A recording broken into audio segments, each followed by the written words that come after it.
Tenemos hijos en el ejército, dijo hablando en voz baja para que no pudiera oírle nadie desde otra habitación, y lentamente, como si lo abrumara una gran fatiga. Desde que están en el extranjero no ha pasado un solo día sin que haya esperado recibir la peor noticia. Hasta ahora han sobrevivido a los combates más encarnizados, y sin embargo, su hermano menor se despierta hace unas pocas mañanas con el cuello rígido y fiebre alta, y al cabo de 3 días ha muerto. ¿Cómo vamos a decírselo a sus hermanos? ¿Cómo vamos a comunicárselo por carta cuando están combatiendo? Un niño de 12 años, el mejor muchacho que podías desear, y ha desaparecido. La primera noche se encontró tan mal que por la mañana pensé que quizás lo peor estaba superado y que la crisis había quedado atrás, pero lo peor no había hecho más que empezar. ¿Qué día pasó el chico? Ardía. Mirabas el termómetro y no podías creerlo, una temperatura de 41 grados. En cuanto vino el médico llamó de inmediato a la ambulancia. En el hospital se lo llevaron de nuestro lado y eso fue todo. No volvimos a ver vivo a nuestro hijo. Murió solo. No tuvimos ocasión de despedirnos. Todo lo que nos queda de él son su ropa, sus libros de texto, su material deportivo y ahí, al fondo, sus peces.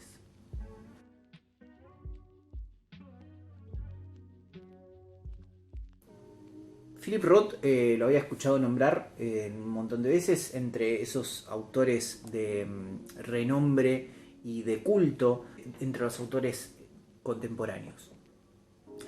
Estoy hablando de gente como Thomas Pynchon, como Don DeLillo, autores que uno escucha mucho en la gente que le gusta leer y que sabe.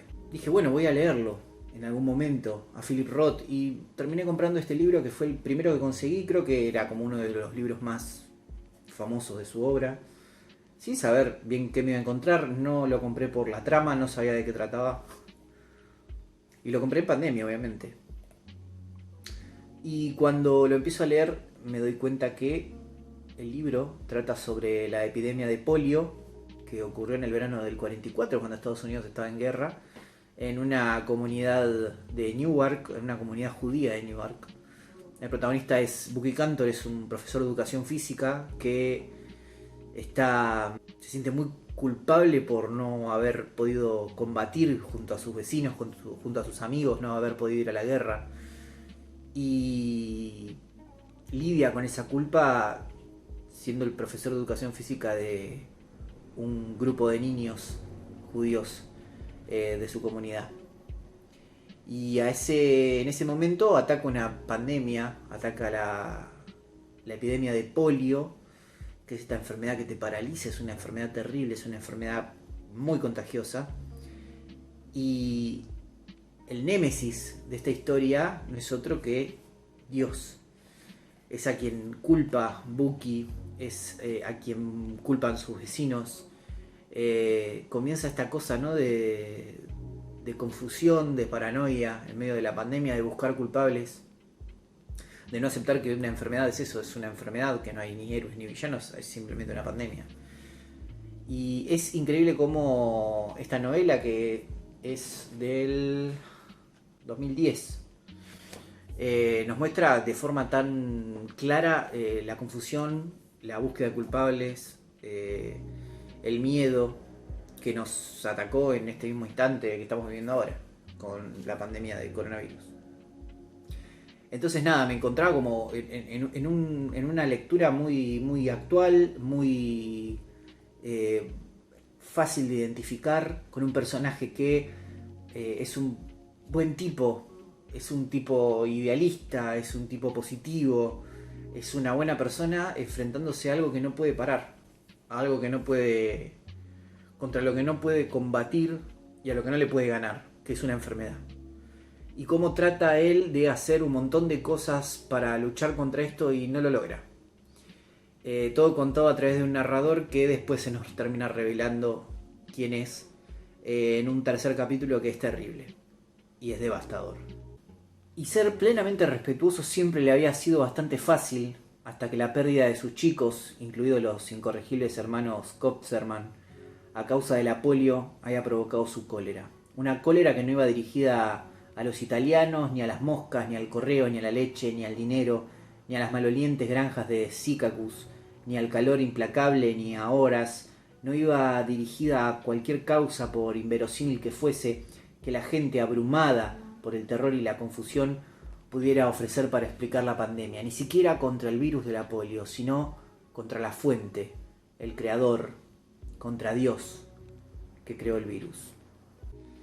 Philip Roth escribe de una forma muy simple, muy fácil de leer. Es un libro muy ágil, que yo tardé un montón porque me costaba mucho este tema de lo inmediato, lo cercano. Estar leyendo algo que lo estábamos viviendo en ese momento y que lo seguimos viviendo hasta ahora. Es un gran libro, es un libro, como les dije, fácil de leer, es un libro ágil, es un libro que uno no puede evitar relacionarlo con los acontecimientos que están ocurriendo ahora, con lo que le pasa a uno a nivel familia, a nivel amigos, a nivel social en general. Y me parece que es una muy buena forma de entrar a la obra de Roth, porque yo todavía no leí nada, pero si este señor escribe como escribe en Némesis, realmente lo quiero seguir leyendo. Supuestamente hay toda una línea oscura y terrible en las últimas novelas de Roth, o por lo menos las últimas novelas cercanas a Némesis, que son Elegía, Indignación y La Humillación. Así que si quieren encontrar una historia sobre impotencia, sobre buenas intenciones, pero bueno, sobre lo fatídico que puede ser una enfermedad, una pandemia a gran escala, les recomiendo que lean Némesis de Philip Roth, un gran autor que descubrí hace poco y que se los recomiendo a ustedes.